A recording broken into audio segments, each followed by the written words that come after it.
Hi good morning everyone. आज हमारे trip का डे 3।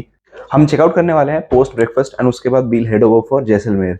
इस होटल के कमरे के अंदर एक खास बात थी जो मैंने अब अप्रिशिएट करी है। पहले तो मुझे समझ भी नहीं आया, दिखाता हूँ। ये देखो, रूम के अंदर ये आपको पेंटिंग जो नजर आ रही है, this signifies the blue city, जो मैंने मेहरानगढ़ फोर्ट से दिखाया था। सो इट इज मॉर्निंग 9:30 और हम निकल चुके हैं अपने होटल से चेकआउट करके जैसलमेर की तरफ, और जीपीएस दिखा रहा है 4.5 घंटे। तो दोपहर के 2:05 पे हम पहुंच जाएंगे।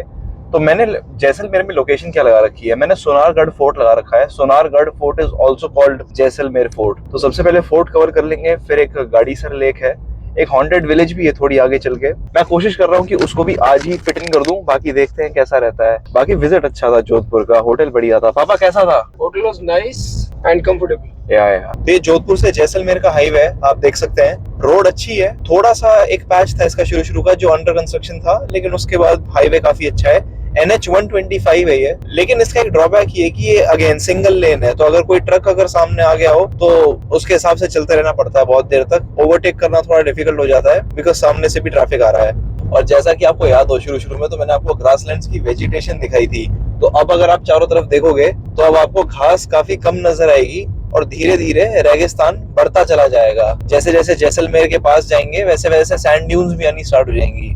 तो पूरी टोपोग्राफी दिखाऊंगा मैं आपको। तो जैसलमेर अभी करीबन 111 किलोमीटर और है, 1 घंटा 26 मिनट और लगेगा पहुंचने में। यहाँ से राइट हैंड साइड में पोखरन है, जहाँ पे न्यूक्लियर टेस्ट किया था हमारी गवर्नमेंट ने। वो एक परमाणु करके मूवी है ना जॉन अब्राहम की, उसमें दिखाया भी हुआ है। वो कोई सिविलाइजेशन नहीं है यहाँ पे, बिल्कुल ब्लैंक स्पेस है, खाली जमीन है। ये आप देख सकते हो, ये पूरी रोड जैसलमेर की तरफ जाती है। कोई ज्यादा ट्रैफिक नहीं है, ज्यादा गाड़ियां नहीं है, खाली पड़ा है। मतलब मुश्किल से कोई थोड़ा बहुत एक आधा स्ट्रक्चर आपको नजर आएगा, दूर दूर तक मुश्किल से कोई एक आधी बाइक या कोई गाड़ी नजर आएगी।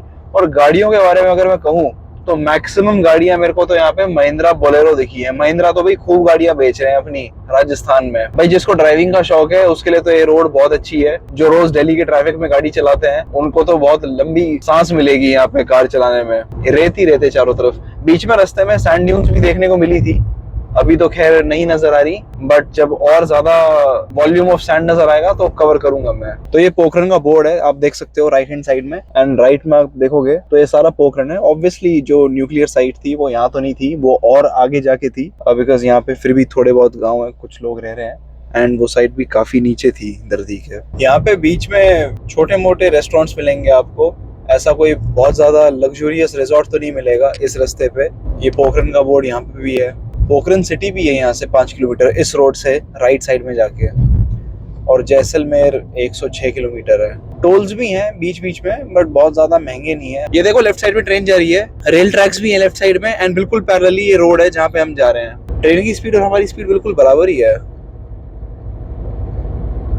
ठीक है, तो ये रोड है बेसिकली नेशनल हाईवे जो कि जैसलमेर की तरफ जाता है, और हमने अभी यहाँ पे हॉल्ट लिया है। तो ये बेसिकली जैसलमेर का वॉर मेमोरियल या वॉर म्यूजियम आप कह सकते हैं, वो है। तो हमारा प्लान पहले ये था कि हम सबसे पहले जैसलमेर फोर्ट, जिसका नाम सोनारगढ़ फोर्ट भी है, हम वहाँ जाएंगे। लेकिन उसके लिए और आगे जाना था, ये रास्ते में पड़ रहा था, तो हमें लगा कि हम सबसे पहले इसको विजिट करते हैं। यहाँ पे शाम को एक छोटी सी फिल्म भी चलाई जाती है, तो इसका म्यूजियम का एक राउंड लेके we'll go to the fort, फिर गाड़ीसर लेक कोशिश करेंगे कवर करें, फिर शाम को यहाँ दोबारा आ जाएंगे उस शो के लिए। तो ये पार्किंग है यहाँ पे, एंड सामने देखो टैंक्स रखे हुए हैं। वो पाकिस्तानी टैंक्स भी हैं जो पाकिस्तान के अगेंस्ट इंडिया ने वॉर जीती थी, तो उनके कुछ टैंक्स कैप्चर किए थे, तो ये वो रखे हुए हैं। तो हमारा वॉर म्यूजियम का, वॉर मेमोरियल का ट्रिप हो गया। ये यहाँ से जा रहा है and we are back on the main road and heading over to the Jaisalmer fort. इस वॉर म्यूजियम के अंदर डायरेक्शंस दी गई थी हमें कि भी वीलॉगिंग मत करना, वीडियो रिकॉर्डिंग मत करना, लेकिन फोटोज खींचनी अलाउड है, इसलिए मैंने फोटोज शेयर कर दी।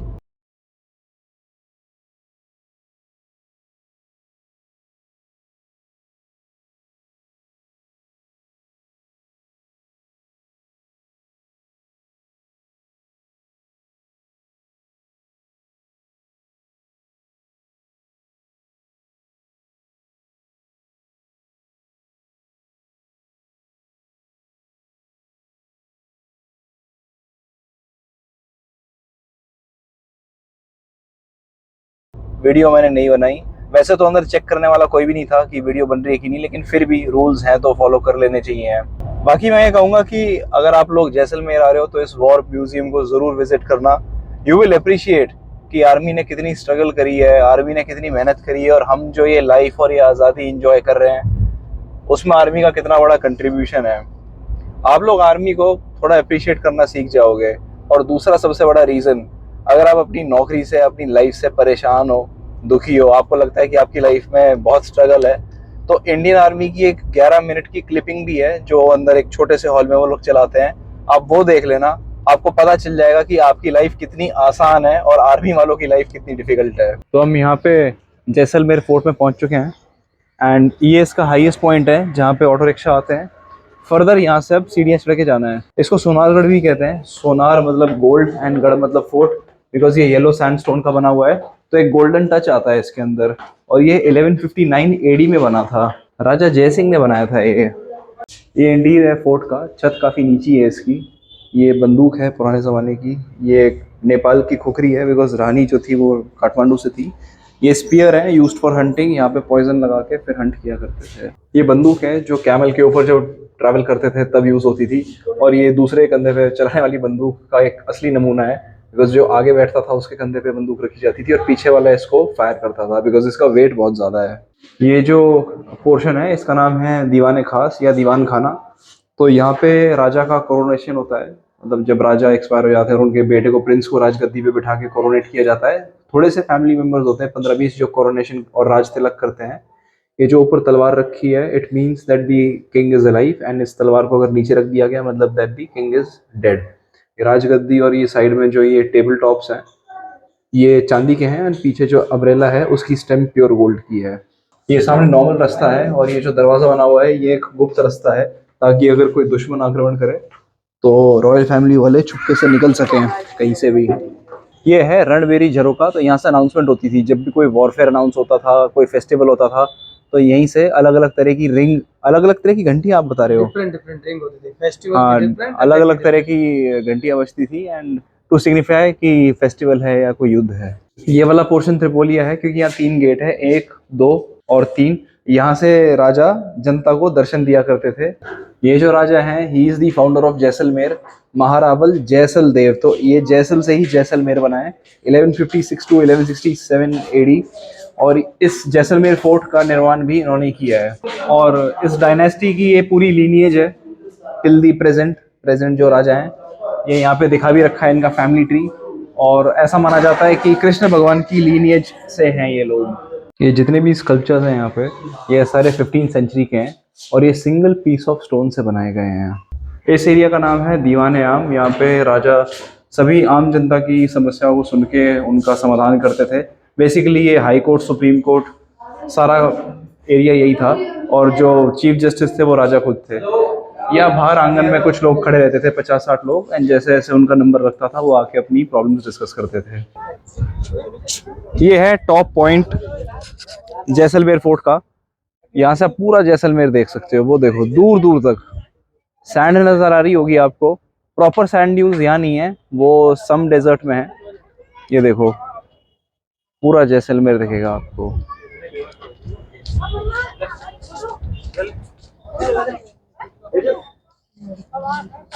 पूरा शहर दिखता है। करीबन 5 किलोमीटर या 8 किलोमीटर तक का रेडियस दिखेगा आपको। एक चीज और, यहाँ पे ये जो ट्रेन नजर आ रही है ना इधर, this is the last railway station of Jaisalmer. इसके आगे कोई रेलवे स्टेशन नहीं है। ये विंडमिल्स देखो कैसी नजर आ रही हैं। ये सारा जैसलमेर है। यहाँ पे विंडमिल्स बहुत नजर आ रही हैं अभी यहाँ पे। अच्छा एक चीज है कि ये सारा का सारा फोर्ट का ही पार्ट है। ये जो झंडे नजर आ रहे हैं ना, तो ये यहाँ पे सारे ब्राह्मण रहते हैं। इस तरफ इस डायरेक्शन के अंदर राजपूत रहते हैं। यहाँ पे पर बैठ जाते नीचे। कौन सा कोना है भैया, कौन से कोने तक है, वहां तक है? एक लास्ट में पड़ा ना टाटा स्काई एंटिटीज वगैरह लगा हुआ है। अच्छा अच्छा, ये लास्ट कोना है इसका। यहाँ पे राजपूत फैमिलीज रहती हैं। बेसिकली ओल्ड जैसलमेर की 1/4 पॉपुलेशन अभी भी यहीं रहती है, फोर्ट के अंदर ही। नहीं आउटसाइड में भी था जैसलमेर, पटवा हवेली के नजदीक में। अच्छा सालन अच्छा, सिंह हवेली। ये एक पटवा हवेली है इस तरफ, जहाँ पे थोड़ा सा डार्क शेड का आपको एक आउटर वो नजर आएगा, आउटर आर्किटेक्चर। ये कोई जैन लीडर थे, उन्होंने अपने बच्चों के लिए बनाया था। ये इस फ्लैग के पीछे वो जो एक स्ट्रक्चर नज़र आ रहा है, वो प्रेजेंट जो रॉयल फैमिली है उनका महल है, वो वहाँ रहते हैं। और ये जो एक पोल सा है ना सफ़ेद रंग का, अगर दिख रहा हो, उसके साथ में आपको एक गोल गुंबद नज़र आ रहा होगा, तो वो बेसिकली एक स्ट्रक्चर है। वहाँ पे राजा का होटल रेस्टोरेंट है, मंदिर महल कहते हैं शायद उसको। वहाँ पे हम दिल दे चुके सनम, उसकी शूटिंग हुई थी। और सरफरोश मूवी के अंदर भी कोई मिर्ची सेठ थे, तो उसकी हवेली दिखाई गई थी। ये 1850 तक मेन बेडरूम था राजा का। और वो सामने जो इतना मैसिव सा कुर्ता नजर आ रहा है, वो एक राजा थे जो कि 7.5 फुट लंबे और 2.5 फुट चौड़े थे। ये उनका गाउन है, नाइट गाउन। तो पुराने ज़माने के लोग कितने हट्टे कट्टे लंबे चौड़े हुआ करते थे, आप ये देख लो। ये जो टाइल्स हैं ये हॉलैंड से मंगाई गई थी। और आप सोच रहे होंगे कि राजा इतने बड़े और बेड इतना छोटा, तो वो अपनी टांगे बेड से बाहर रखते थे, ताकि कोई भी अगर दुश्मन आके उनको बेड से बांध दे, अटैक करे, तो वो सीधा एकदम से खड़े हो जाएं। और ये बर्तन थे उनके जिसमें वो खाना खाते थे, चांदी के बर्तन है, ताकि खाने में कोई भी अगर जहर मिला दे तो इसका यूटेंसिल का कलर चेंज हो जाया करता था। सारा कुछ चांदी का है इसमें। और ये खिड़कियां हैं फॉर क्रॉस वेंटिलेशन। ये मेन बेडरूम इस तरफ था, और ये है राजा का वॉशरूम अंटिल 1850, पुराने ज़माने का। और ये वॉशरूम की जस्ट बाहर ये एरिया जो था, ये राजा रानी का बैठने का थोड़ा एक रेस्ट एरिया था, बिकॉज यहाँ पे काफ़ी अच्छी हवा चलती है, तो थोड़ा हवा खाने के लिए। चलो भाई, राजा जहाँ बैठते थे वहाँ हम भी बैठ के देखते हैं। हाँ, बैठ गए। ये जैसलमेर फोर्ट का नक्शा है, जो कि बिल्कुल इंडिया के मैप जैसा लग रहा है अगर आप देखो तो। यहाँ पे ब्राह्मणों का एरिया है, यहाँ पे राजपूतों का है। ये फोर्ट का एरिया है जहाँ राजा रानी रहते थे। And this is the top जो मैंने अभी दिखाया। तो राजा की जो मेन रानी थी उनका कमरा अंदर था, और ये जो बाहर कमरे हैं ये एडिशनल रूम्स हैं बाकी की रानियों के लिए। तो मैंने जो ऊपर से महल दिखाया था राजा का, ये उसका एक स्केच है। जवाहर निवार पैलेस है इसका नाम। ये है मंदिर पैलेस या फिर बाल विलास पैलेस, वही हम दिल दे चुके सनम वाला। तो राजा इस पोर्शन में रहते थे, और इस पोर्शन का नाम है गजविलास। और ये रानी का, और ये साइड में रानी का एरिया था। इसका भी कोई नाम था क्या? महारानी पैलेस। महारानी पैलेस, ठीक है। ये हवेली अंदर की वजह बाहर से ज़्यादा सुंदर लगती है। बिल्कुल ऐसे जैसे अरब कंट्रीज़ में नहीं होता, जैसे अरेबियन नाइट्स में दिखाते हैं वैसा।